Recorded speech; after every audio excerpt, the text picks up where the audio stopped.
Ketua Genggaf atau Grand Assassin Family, Prasetyo alias Panpare memberikan sebuah klarifikasi terkait dirinya yang sudah pensiun dari dunia tawuran.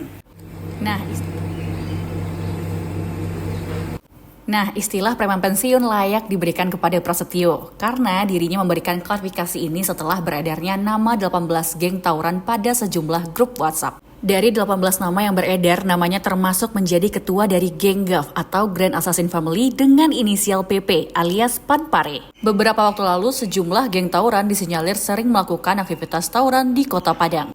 Nah, melalui klarifikasi tersebut, Prasetyo menyampaikan kepada seluruh masyarakat Kota Padang, khususnya Kota Tangah, bahwa dirinya sudah tidak pernah lagi melakukan aktivitas tawuran sejak tahun 2016. Bahkan, Prasetyo juga menyampaikan bahwa dia akan membantu dan memberantas aktivitas tawuran di Kota Padang.